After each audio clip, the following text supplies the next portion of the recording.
Pour moi, être une femme en 2019, c'est déjà on est plus libre, plus indépendante.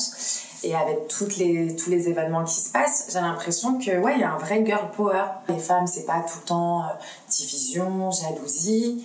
Elles sont soudées, elles s'aiment plus. Ouais, c'est girl power, solidarité. Et oui, les femmes entre elles, elles s'aiment.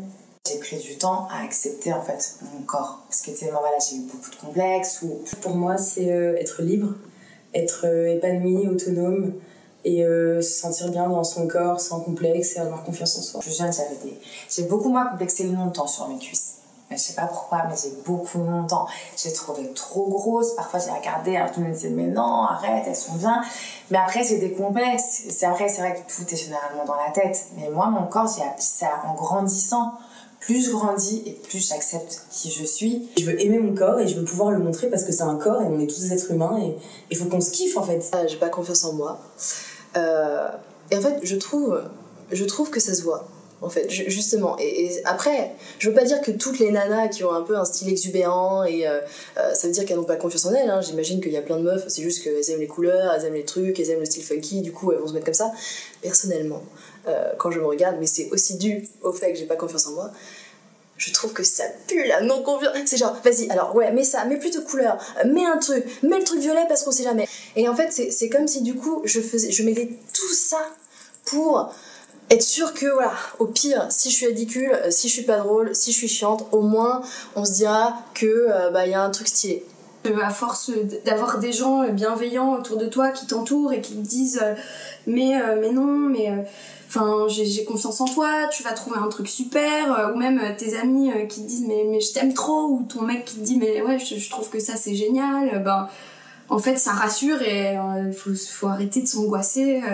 Mon mec il m'aide à m'accepter, mais le problème c'est que comme ça dure quand même depuis pas mal de temps, il m'a beaucoup aidé et après tu vois, lui aussi il sait que c'est à moi de le faire, tu vois. Mais même tout le monde me le dira, et puis moi je le sais, tu vois, que c'est vraiment un travail intérieur à faire, quoi. Donc personne d'autre peut t'aider sur ça. Je ne sais pas si c'est par survie, de manque de confiance en moi-même, que du coup il a fallu que je mette ma confiance en tout le monde. Je trouve que la vie est quand même beaucoup plus simple quand on a confiance en tout le monde, qu'on aime tout le monde, qu'on se pose pas de questions, qu'on est content. Enfin voilà, moi ça me réussit pas mal. Et justement c'est un truc qui plus je rencontrais des gens alertes, des gens prudents, des gens pudiques, plus en fait je me remettais en question, alors qu'en fait les meilleurs moments de ma vie, ou les moments les plus uniques, les plus différents, les plus surprenants, ceux où tu t'attends moins, c'est quand justement tu arrives à faire fi de un peu des codes de la société, en mode, enfin des codes de la société occidentale aussi, pas mal, française. Tu vas pas parler à quelqu'un que tu connais pas, tu vas pas sourire quand tu rentres dans le métro, tu connais pas ces gens, tu vas pas adresser la parole à ce clochard, tu sais jamais, il pourrait être violent, etc. C'est les fois en fait où j'ai fait fi de tout ça, où en fait il m'arrivait des trucs trop cool. La sexualité, où aujourd'hui en fait en tant que femme tu sais pas grand chose sur ta sexualité et qu'on t'apprend rien, et qu'en fait tu te retrouves à coucher avec des mecs et à te dire ouais bon, c'est cool et tout, mais enfin à te dire il me manque un truc mais je ne sais pas quoi, et où le mec en face ne sait pas forcément, parce que même s'il a l'expérience, on n'a pas juste le même organe génital, et où en fait les mecs c'est très simple leur sexualité, enfin je veux dire, c'est évident, c'est clair. Nous, on a quand même un sexe qui est beaucoup plus... qui est beaucoup moins... je sais pas comment dire... c'est pas qu'il est plus compliqué, parce que ça serait une erreur de dire ça, c'est juste qu'on nous a pas expliqué comment faire. Et que du coup, tu te retrouves à te dire que quand t'es une meuf et que tu te touches, c'est pas normal, c'est genre c'est chelou, et que quand t'es un mec c'est normal parce que tu comprends, c'est naturel, et ils ont besoin de ça pour vivre, parce que sinon après ils sont mal. Et moi, pour moi, un des plus gros combats c'est ça, et on en parle même entre meufs, on n'en parle pas parce que t'as toujours l'impression d'avoir un peu honte et de dire ah bah non et tout, ou quand tu dis en fait moi si je masturbe, t'as des potes qui disent ah bon mais t'es pas heureuse dans ta vie sexuelle. En fait non, c'est deux choses différentes. Genre il y a ce que je fais avec la personne avec qui je suis, puis il y a ce que je fais moi en tant que femme, Quand j'étais petite, donc à peu près à l'âge de 3 ans, qui est l'âge où les filles commencent à découvrir leur corps, leur sexe aussi, mon père, il m'a surpris en train de me découvrir et il a eu une réaction extraordinaire, je pense. Il m'a dit que c'était quelque chose de tout à fait normal, que je devais pas avoir honte, que voilà, c'était juste normal en fait, tout simplement, mais que c'était quelque chose de très personnel et de privé, que voilà, c'était pour moi quoi. Et à partir de là, en fait, ça permet d'aborder toute sa vie sexuelle et sa féminité sereinement en fait, parce que voilà, il y a des papas qui auraient pu réagir un peu par manque d'habilité, être un peu pas vraiment comprendre comment réagir, ou dire que non, il faut pas faire ça, penser que 3 ans c'est hyper jeune, alors qu'en fait quand on se renseigne, non, c'est l'âge normal pour une fille, voilà, c'est l'âge auquel elle se découvre. Et du coup j'ai jamais eu de mal-être par rapport à ça. Enfin voilà, je sais que c'est quelque chose de normal. Je me rappelle que quand ma mère elle voyait comment je m'épilais, ça l'a choquée, parce que elle, sa génération, c'était pas du tout ça. C'était genre on débroussaille, on se fait un truc un peu clean et tout. Moi, je sais que autour de moi, enfin après il y a 2 écoles, tu vois, il y a plusieurs écoles, mais là, moi quand j'ai grandi, c'était vraiment quand j'étais plus jeune, mais si t'as un poil, c'est dégueulasse, tu vois. Genre j'ai vraiment grandi avec cette idée. Et puis je vois les petites jeunes qui arrivent, qui sont là, tu vois, c'est marrant, j'ai fait un shoot la semaine dernière avec une nana, c'est une bombe, elle est trop belle, et elle se laisse pousser les poils sous les bras. Et genre elle est arrivée au shoot avec les poils, elle m'a dit ouais voilà, moi je c'est comme ça, j'ai mes poils sous les bras. Et moi je sais qu'il y a quelques années ça m'aurait choqué moi, et ça aurait choqué les mecs autour de moi. Là les mecs c'était photographes, personne n'était choqué, ça a dérangé personne. Donc tu vois, je pense qu'il y a une évolution, et en fait c'est le porno en fait qui a démocratisé cette absence du poil. Et là ça revient. Donc je pense que de toute façon ça c'est en train d'évoluer. Moi, j'ai eu plein de phases différentes. J'ai eu une phase où déjà, alors, j'ai trouvé la vie toujours très injuste parce que ma mère est cambodgienne et mon père est algérien. Et j'ai pas du tout pris du côté asiatique, j'ai pris du côté rebeu pour les poils. Donc, j'ai toujours trouvé ça super injuste. Je suis pas hyper poilue, en vrai. Enfin, ça dépend des phases, du coup. Mais en soi, je pense que la question des poils, c'est pas le poil en lui-même, parce qu'en vrai un poil c'est un poil, tu vois, c'est juste comme tout ce que les gens ont mis dessus, ça fait négliger, c'est pas forcément hygiénique, alors qu'en vrai ça a quand même une grande fonction de protection si on y réfléchit d'un point de vue scientifique. Mais pour ma part, j'ai eu des phases plus jeunes où je voulais m'épiler tout le temps, parce que il y a aussi mes copines qui le faisaient, elles étaient toujours hyper clean, donc forcément il y avait cette influence là où tu te dis bon, moi je vais pas garder mes poils, ou voilà, tu vois, ça n'a pas de sens.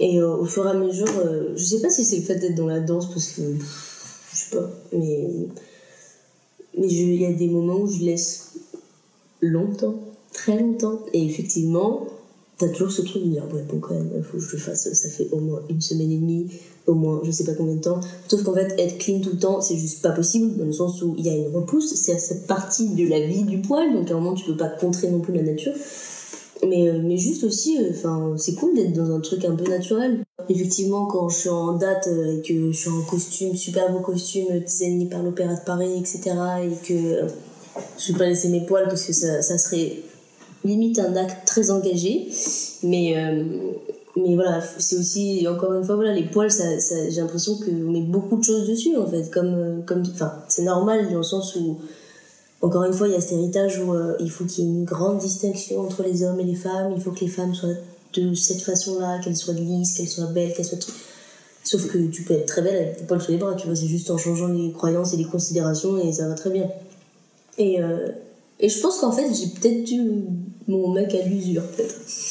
À force de retarder le moment où je me réépilais. Enfin, en vrai, il y a des moments où ça le... Il va pas me dire non, t'abuses, quoi. Il va me dire ouais, c'est chaud, mais il va pas me dire fais quelque chose. C'est à moi de le faire, et si j'ai envie, en fait. Donc pour ça, c'est cool. Et en même temps, lui, il a des poils aussi, donc je lui impose pas de s'épiler. Donc à un moment, là, pour le coup, je vais peut-être dire égalité homme-femme, quoi. Je galère à trouver une bonne gynéco ou un bon gynéco. J'aimerais bien trouver, tu vois, un gynéco qui est plus dans une démarche plus naturelle, qui cherche un peu. C'est archaïque, quoi, la gynécologie. Franchement, toutes les nanas, elles ont vécu ce truc, ce moment où on te montre ce machin en acier qui est grand comme ça, qui te dit bon alors je vais vous introduire ça et puis je vais l'ouvrir et genre t'es là mais détendez-vous hein, faut que vous vous détendiez sinon ça fait mal. Mais la première fois qu'on m'a fait ça, mais j'étais choquée, je me suis dit mais attends, mais c'est le Moyen-Âge, c'est vraiment le Moyen-Âge, c'est des instruments de torture. Moi j'ai déjà des mecs qui m'ont dit, je te jure que c'est vrai, genre ouais mais tu kiffes pas un peu et tout, genre je dis ouais d'ailleurs quand je me mets des tampons je kiffe, genre tu vois, enfin mais les mecs, je te jure, des fois ils disent des trucs, mais je me dis peut-être je connais que des obsédés, mais genre les mecs des fois ils disent ouais mais attends, moi il y a déjà un mec qui m'a dit ça, mais quand tu mets un tampon quand même tu dois kiffer. Non. Genre, quand tu te laves la bite, tu kiffes, enfin, je sais pas. Assez jeune, avant la mode, on parlait des tampons bio, etc. Bien avant, je devais avoir 18-19 ans, je suis tombée malade à cause d'un tampon. Donc on savait pas ce que j'avais, j'ai eu un staphylocoque doré, c'était horrible, je suis tombée vraiment super malade. On n'arrivait pas à savoir d'où ça venait. Puis un jour un médecin s'est rendu compte que c'était à cause j'avais fait une mauvaise réaction chimique en fait au tampon. Et c'est là que je me suis un peu renseignée sur le sujet. J'ai vu que il y a pas mal de nanas journalistes s'étaient fait claquer la porte au nez des usines de tampons, de serviettes, parce que les gens voulaient pas montrer ce qu'il y a à l'intérieur. Et en me renseignant, j'ai une copine à moi américaine qui m'avait parlé des cups. Donc j'ai commencé à mettre les cups bien avant que ça se vende sur le marché en France. Et puis après, quand c'est arrivé en France, j'ai commencé à lire des papiers où en fait on me disait que même les cups c'était horrible, c'est super mauvais au final. Donc j'étais là, ok, qu'est-ce que je fais ? Tout est mauvais, je sais pas quoi faire. Et j'ai commencé à me dire bon, le moins pire, c'est de mettre des serviettes bio. Donc j'ai commencé à mettre des serviettes bio, et en fait le fait de plus mettre des tampons, j'étais plus avertie en fait de quand ça coule, et donc j'ai commencé comme ça avec les serviettes, et c'est chiant les serviettes, et c'est pour ça que toutes les filles elles mettent des tampons, parce que c'est vraiment chiant. Et donc du coup au fur et à mesure ça m'a pris peut-être 2-3 mois. Je sentais que en fait à chaque fois que je regardais ma culotte, dans ma serviette il y avait pas de taches, j'avais rien, genre c'était hyper propre, et à chaque fois que j'allais faire pipi en fait j'avais le sang qui s'écoule, et donc du coup j'ai plus besoin de mettre de serviettes. J'ai avorté, je crois que c'était on est quoi là, c'était en novembre l'année passée. J'ai avorté, en fait je suis assez régulière dans mes règles même si je prends pas la pilule, et j'ai vu que j'avais pas mes règles, et je me suis dit ok, faut que je fasse un test de grossesse. Du coup, j'en ai parlé direct à ma mère, qui a été hyper sympa et qui m'a dit en fait ma mère a des commerces dans le sud de la France, et du coup elle a une cliente qui est grande gynécologue à Marseille et qui a ouvert une clinique, et en fait elle est retraitée, mais du coup j'ai pu passer un peu en piston entre les médecins, tu vois, assez rapidement, et ça s'est fait très rapidement. Donc j'ai avorté par voie médicamenteuse, je crois que j'étais à 7 semaines.